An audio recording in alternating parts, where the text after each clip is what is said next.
सोचिए, जून 1975 की एक रात, आधी रात का अंधेरा है। अचानक देश के सबसे बड़े अखबारों के दफ्तरों की बिजली काट दी जाती है और सुबह होने से पहले ही विपक्ष के लगभग सभी बड़े नेता जेल में हैं। एक झटके में भारत का लोकतंत्र मानो थम सा गया था। जरा इस तस्वीर को देखिए। ये एक अखबार का संपादकीय पन्ना है और ये पूरा का पूरा खाली है। इसे जानबूझकर खाली छोड़ा गया था।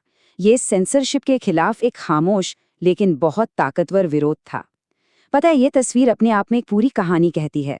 तो चलिए आज इसी पूरी कहानी को समझते हैं। और यही वो सवाल है जो आज भी गूंजता है। आखिर ऐसा क्या हुआ? वो कौन सी परिस्थितियां थी जिन्होंने 62 करोड़ लोगों के देश को इस मोड़ पर लाकर खड़ा कर दिया? आइए इस पूरी कहानी को एकदम शुरू से समझते हैं। देखिए, आपातकाल कोई एक दिन की घटना नहीं थी ना।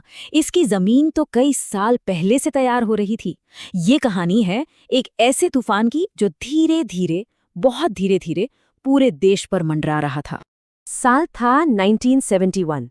प्रधानमंत्री इंदिरा गांधी गरीबी हटाओ के नारे के साथ प्रचंड बहुमत से सत्ता में लौटी। लोगों में उम्मीदों का सैलाब था, एक नई लहर थी। पर ये उम्मीद बहुत जल्द ही निराशा में बदलने वाली थी। अब जरा इन आंकड़ों पर नजर डालिए। 1973 में महंगाई 23%। अगले ही साल 1974 में ये आंकड़ा 30% के खतरनाक लेवल पर पहुंच गया। मतलब खाने पीने की चीजों से लेकर रोजमर्रा के सामान तक सब कुछ महंगा होता जा रहा था।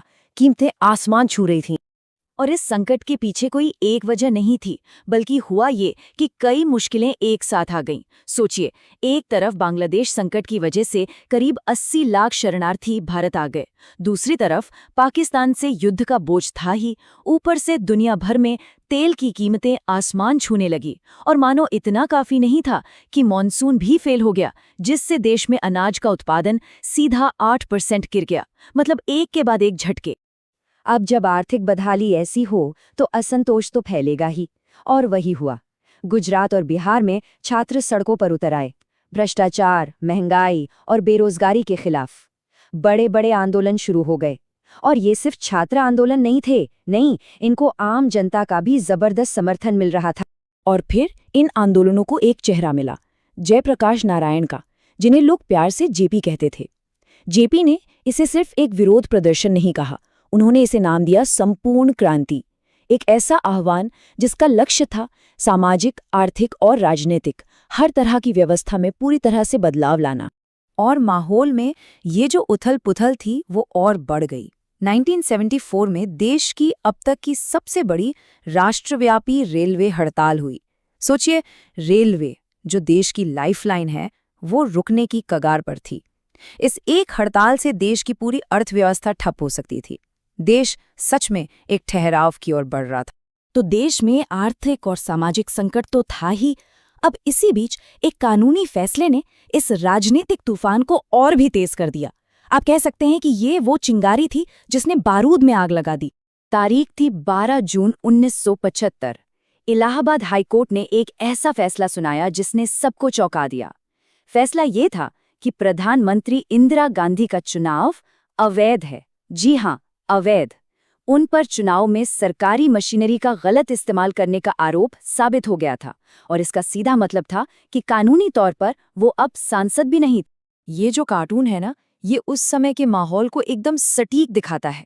देखिए, एक तरफ विरोध का समंदर है, लहरें उठ रही हैं, और दूसरी तरफ प्रधानमंत्री अपनी कुर्सी बचाने की कोशिश कर रही हैं। उन पर इस्तीफे का दबाव लगातार बढ़ता जा रहा था।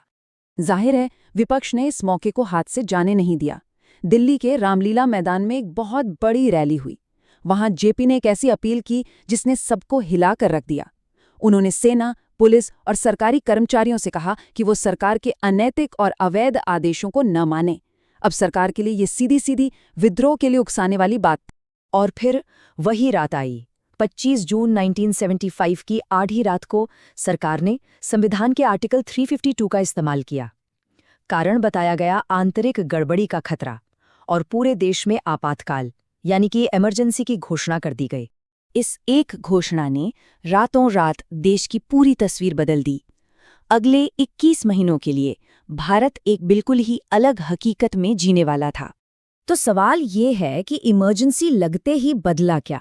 सबसे पहले तो नागरिकों के जो सबसे बुनियादी मौलिक अधिकार होते हैं उन्हें सस्पेंड कर दिया गया। दूसरा, प्रेस पर कठोर सेंसरशिप लगा दी गई।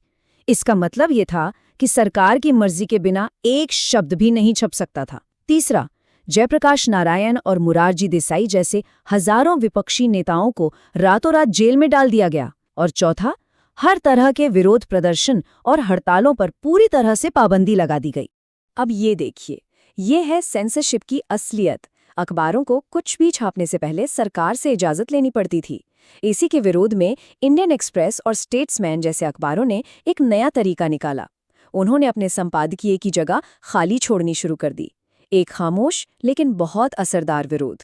इतना ही नहीं, सरकार ने इस दौर का इस्तेमाल संविधान में बड़े बड़े बदलाव करने के लिए भी किया।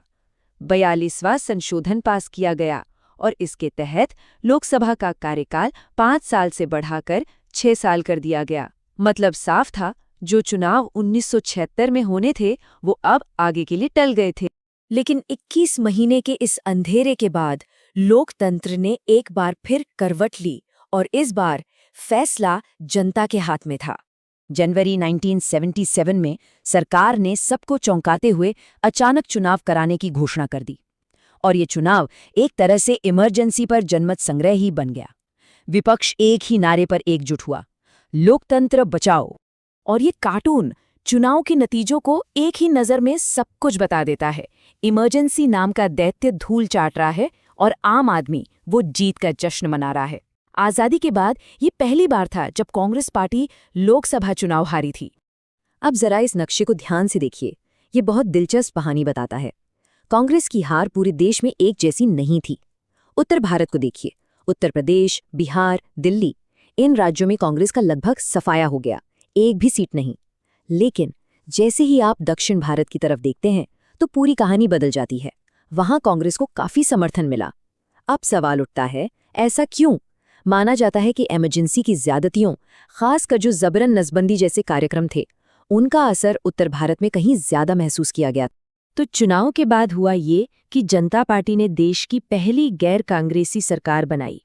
लेकिन ये सरकार अपने ही अंदरूनी झगड़ों का शिकार हो गई। आपसी खींचतान इतनी बढ़ी कि सरकार सिर्फ 18 महीने में ही गिर गई। और फिर क्या हुआ?